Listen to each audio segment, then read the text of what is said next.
Okay guys, this is a recap from yesterday's demonstration which didn't work with instant access. We've got it working this morning. The problem ended up being our data domain. The data domain has got a fault which we need to get fixed, but we've got a workaround at the moment which will actually show the demonstration. This particular data domain is pretty old. It's a DD660. You probably recognize it because this was actually kindly donated by Cordia a few years ago. You can tell the age of that by it's still running here after so many years. Okay, so we'll get underway on the demo. What we're going to do is we're going to do an instant access of a particular VM. This particular one I'm going to choose today is just an Oracle host which I'm running in-house from my lab environment. So I'll just come in here and choose this particular host. I'm going to go instant access on here.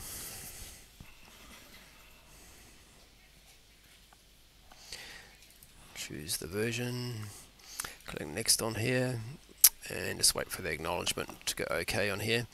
Now you'll also see on the screen here down the bottom I've got an SSH connection to the data domain, so you'll actually see what actually happens on the data domain when we go through this process. Let's quickly jump back into here into Virtual Center. Okay, you'll see that it's actually created the NAS store. You'll actually see the NFS command that's actually been run on the data domain and actually connecting that through to 33 IP address, which is an ESX host we're actually mounting it on. Okay, it's registered the machine. You can see up here we've got an Oracle 10G, and the name of the instance is actually different from the one which is already registered in here, because you can't register it more than once. So you can see this is the machine here which I'm doing. It's not powered on at the moment and it's registered over here. So this is going through the restore process. Well, it's actually not restoring anything, it's actually just registering it. This will be completed in a couple of seconds.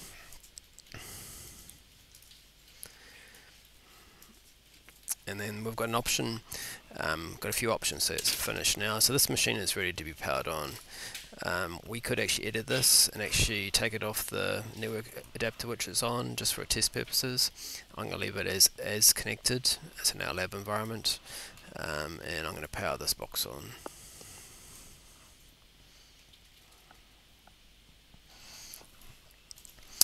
Okay, we open up a console to this. We should actually see this thing starting to boot.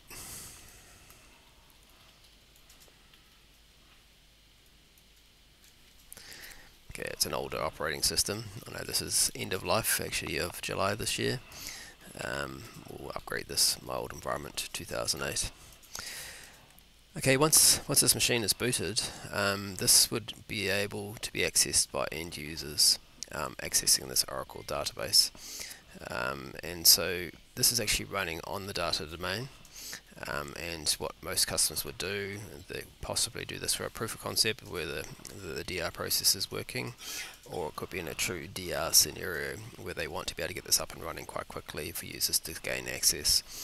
So once this was booted, we'd have the option then to actually come in here and actually migrate this machine to a different data store, because this is currently running on the data domain box, which performance is going to be degraded, and we can come in here and choose a different data store and actually migrate that particular host over to the proper ESX host where it should reside, while users are accessing this particular instance. As you can see, this machine is just about ready to be connected to by users. Here we go. So this machine, so this demonstration of actually bringing this machine up, this host was ready within 2 minutes of actually doing the instant access. Okay, I'm going to wrap this up now because we actually covered off everything yesterday. But if you have any other questions, please give myself or Anthony a call. Thank you.